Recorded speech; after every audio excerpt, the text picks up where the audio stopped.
Hi guys, welcome back to my channel. My name is Shirley if you're new here. And in today's video, we're going to be doing a makeup look and we're going to be chit-chatting about Michelle Obama book, Becoming. I love this book. We're going to go over what I use first and then we'll get into the look and discussing the book. I'm ready for this.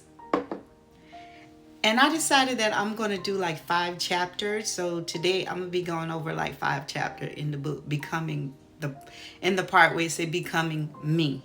I'm going to do like 5 chapters in that section. It's talking about her childhood and stuff. So let's go over what I've already used. Of course, I put on my foundation, which is a KVD and in Warm 71 and e.l.f. I'm not sure of the color in the e.l.f., but I'll put it in the description. And I put a little bit of Julia's Place in there, which I will also put in the description. It's Maybelline Brow Ultra Slim here. And what is the shade?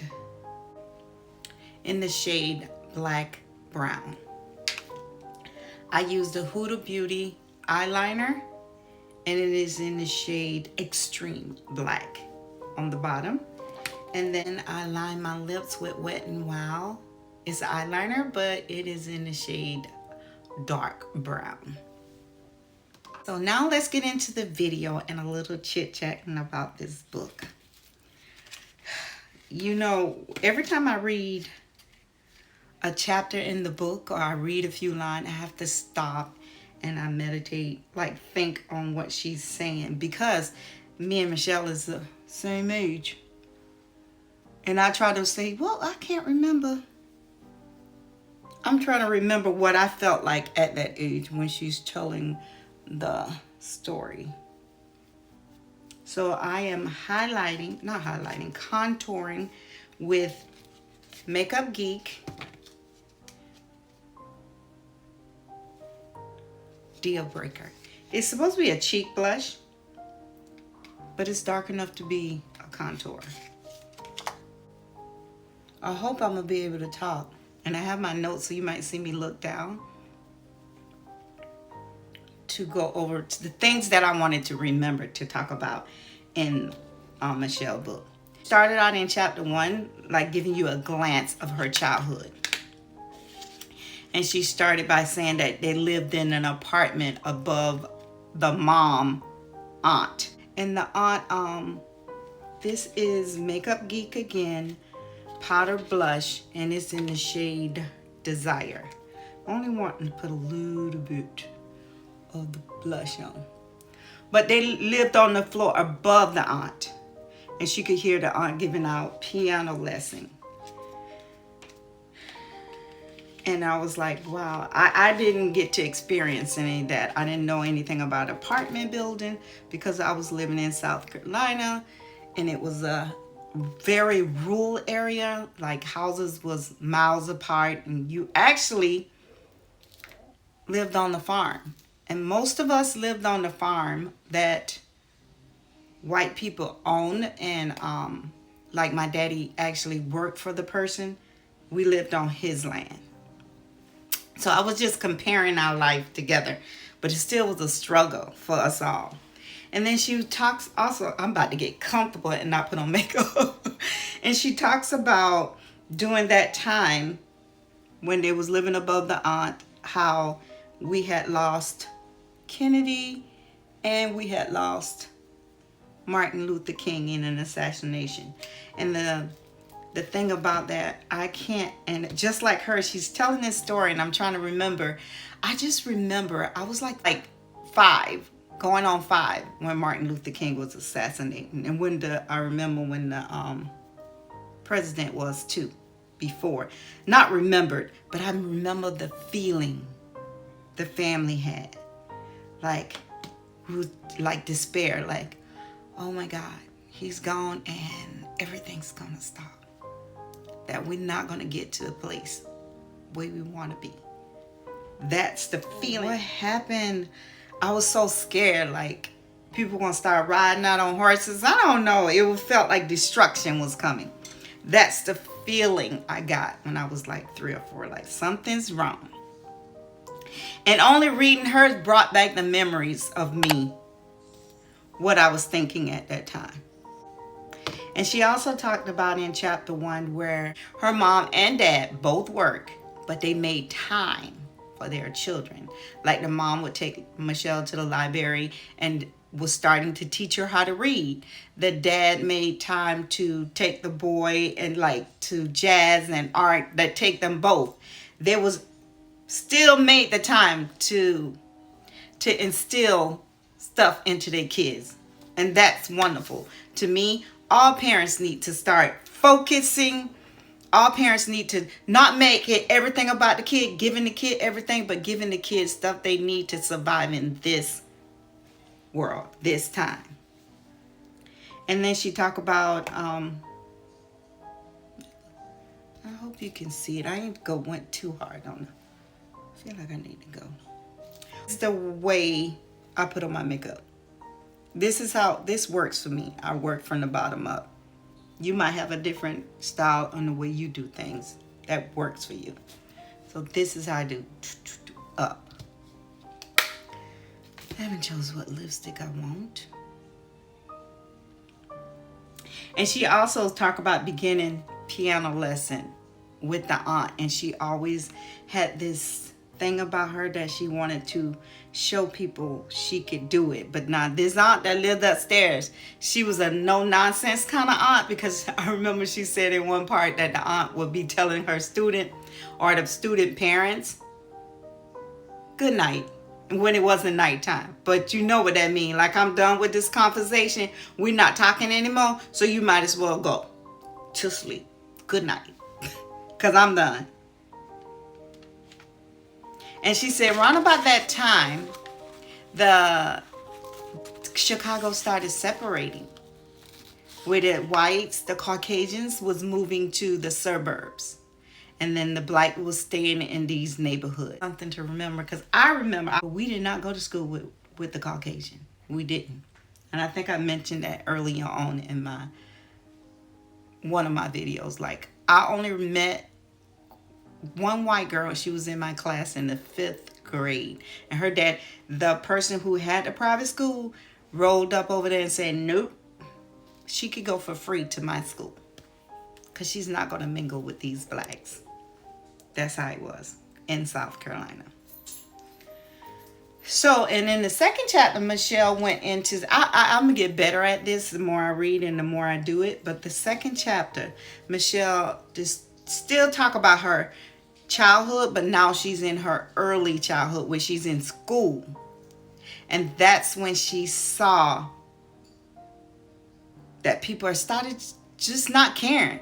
Teacher was there and the teacher didn't care about the student learning. They just didn't care.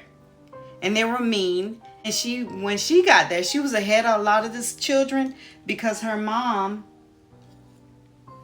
taught her how to read a little before she went to school. So that was one advantage that she had over the other children in school. And this is some teachers, I don't know if they do it now because I don't have any kids in elementary. She was talking about the star thing where you get a gold star if you did something better than the rest of the class. And she had missed out on it, and she asked the teacher would it do it again, and to get this gold star. And I remember them doing that to us in school. Not the gold star.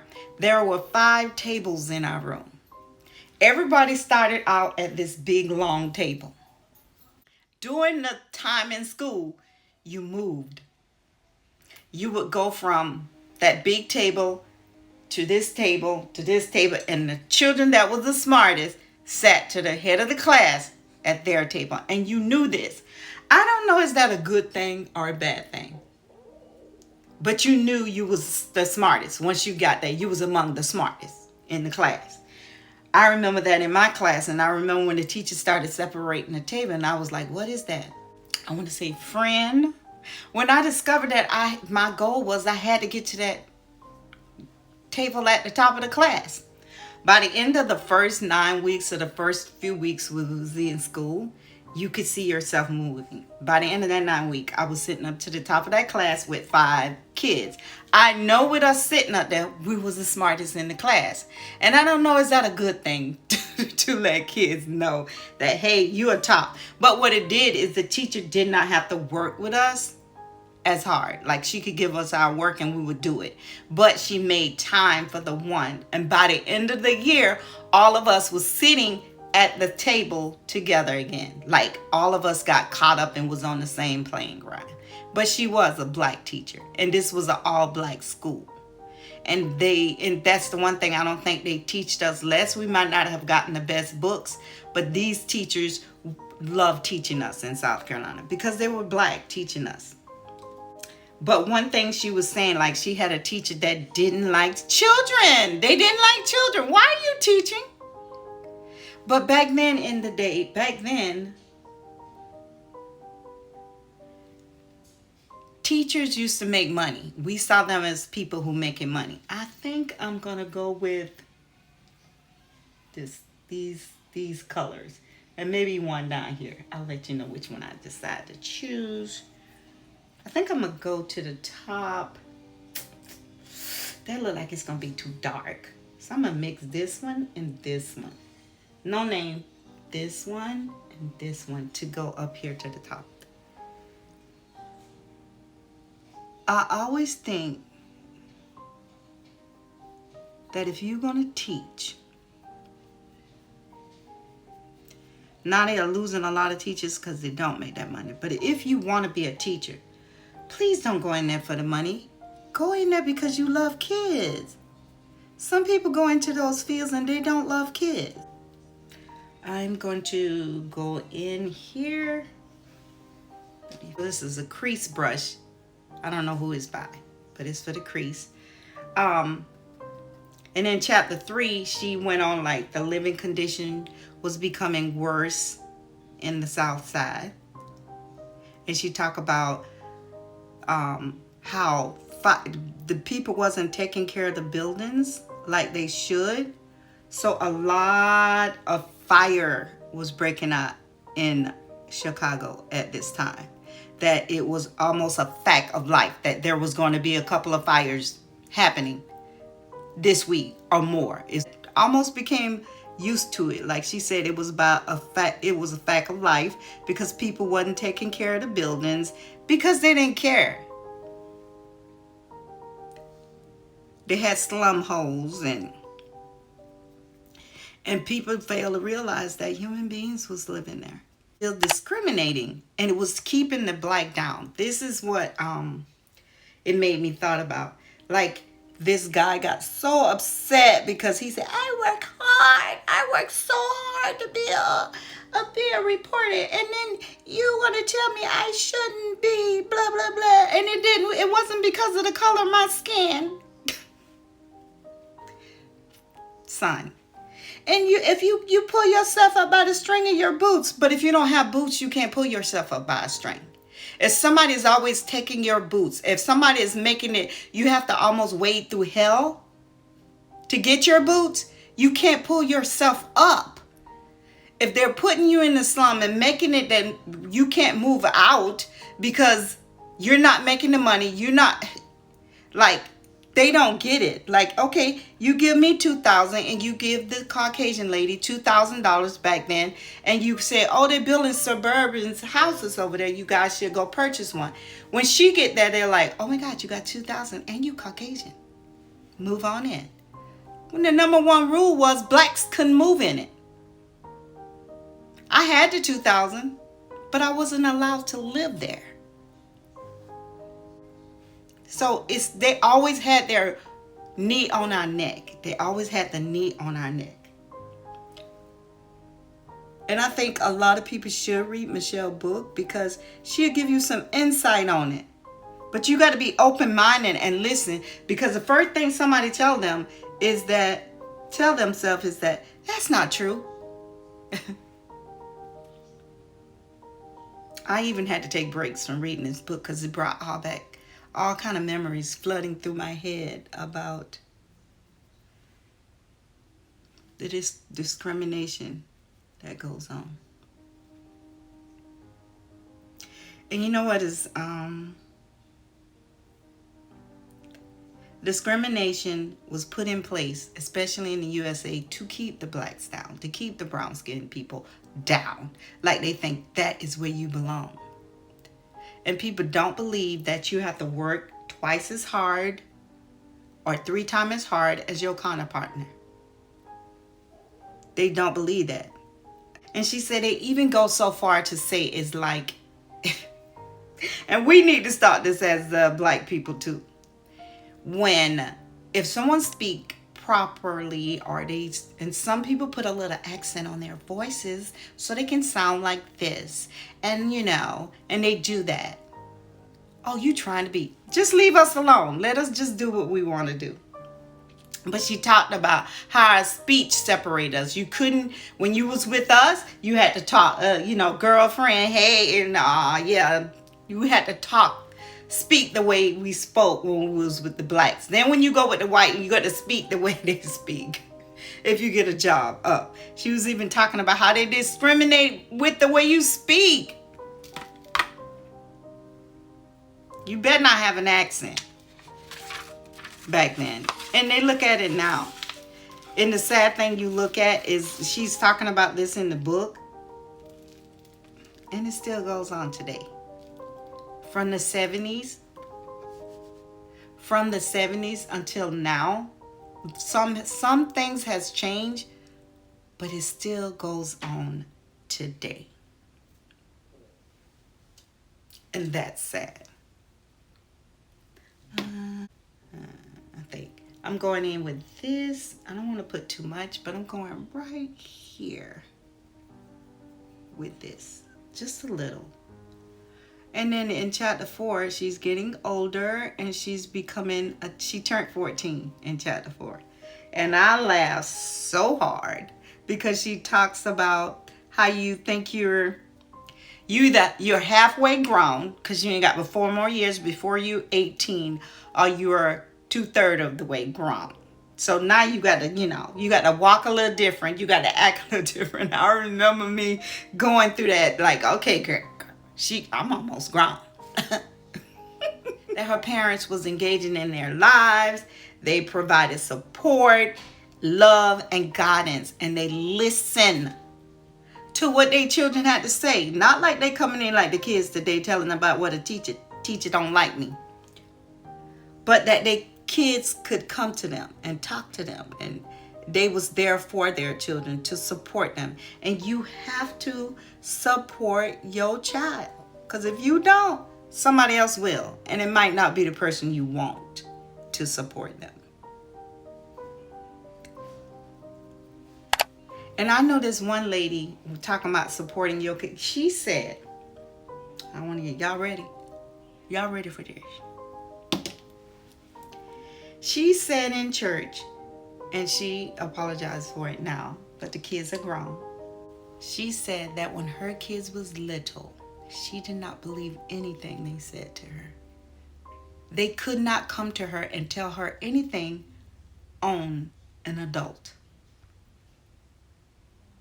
And that is why so many kids are molested or abused, because there was adults that didn't that didn't listen to them and didn't support them and didn't want to hear what they had to say. I thought that was so sad. So sad.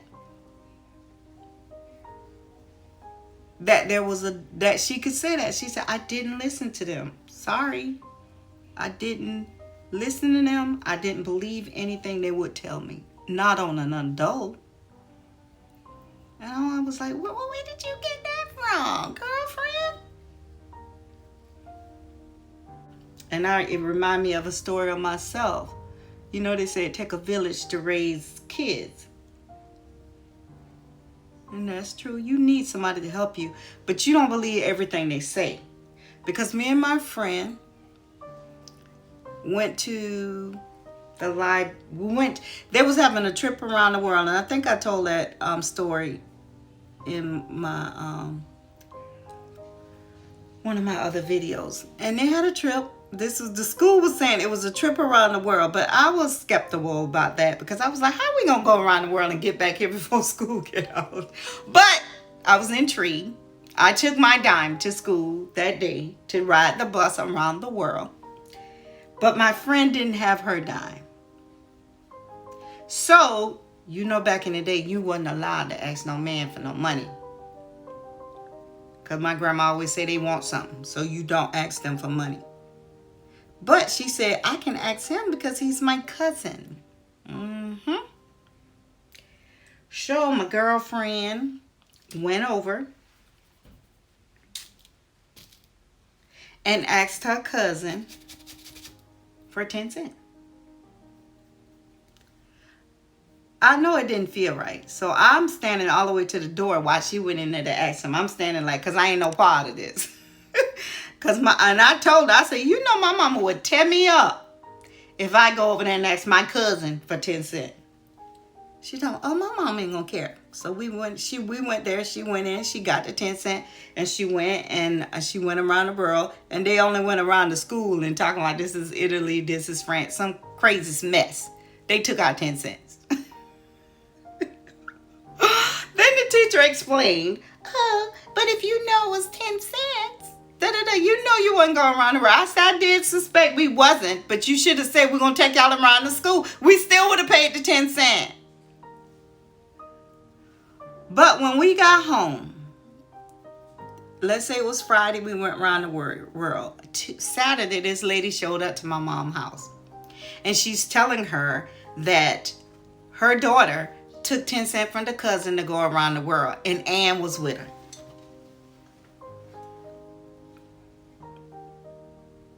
And you need to beat her.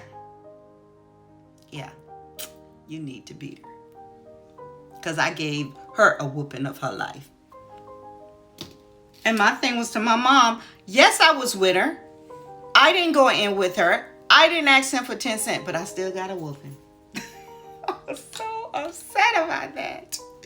I was so mad with my mom because she didn't listen to me. And do you know, she know that story right now today, because if we talk about something, that's the story she gonna tell. And she apologized. She said, I shouldn't have whooped you.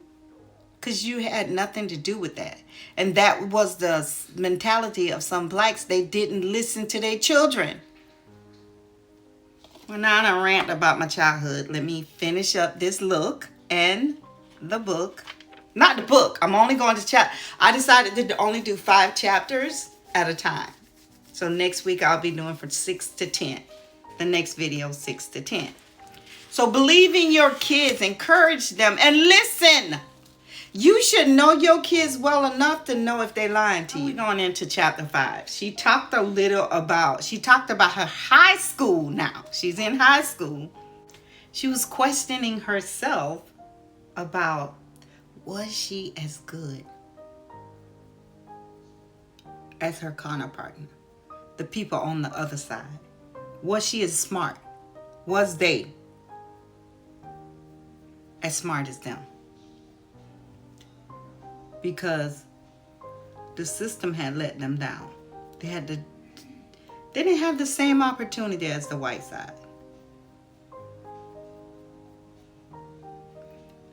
In elite school, she was wondering, was she as smart as them?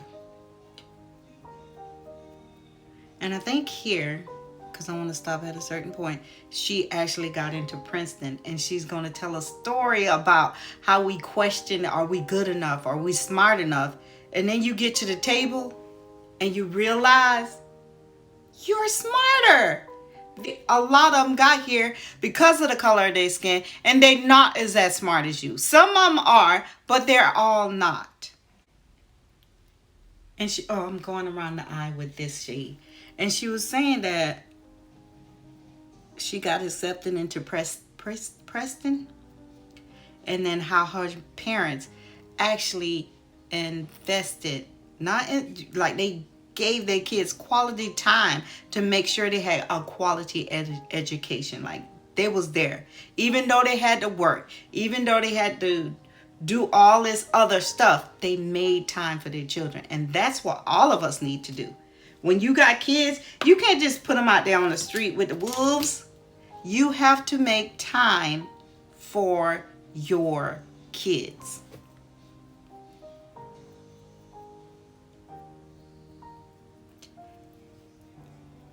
me blend this together, and then I'm gonna go and come back and finish up a review on the book. And then I think I'm gonna put on a wig, because you can see she got a protective style in. Not a protective style, it's a style, but it's not ready to come down.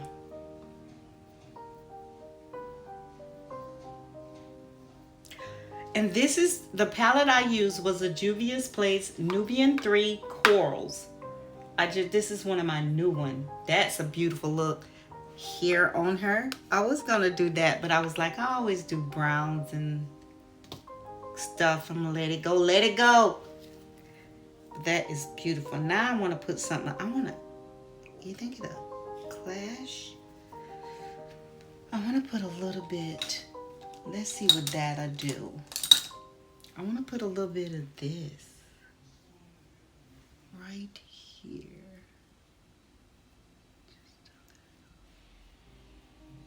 Because I saw it on her.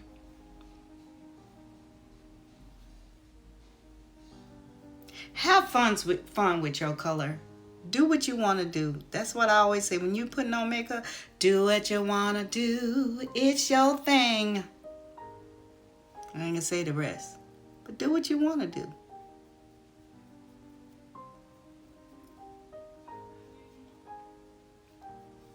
And speaking on color, I remember having my friend. She was from South Africa. And she would put on flower pants and a stripe to the top. And she was just so like, whatever. And then I saw another friend who would do that. And I was like, you know what? It's your thing. Do what you want to do. So let me go put on my wig. I'm going to set my face with the Charlotte Tilbury setting spray, and then the lipstick going to be a surprise of what I'm going to put on. I'll be right back. Okay guys, I'm back. I chose to put on this one. You could tell I've been trying to cut on it and do some things with it, but I still like how big it looks. So I finished up my makeup look with the Damn Girl Too Faced mascara. I put on my eyes, and I used a combination of these two on my lips.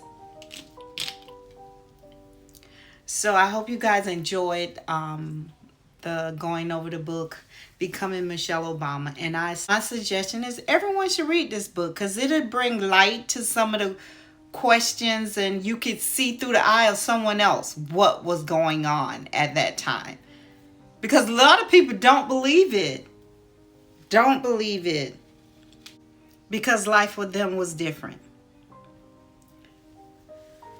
So guys, thank you for watching my video. And if you're new here, welcome to the family. And I will see you in my next upload. Mwah, mwah.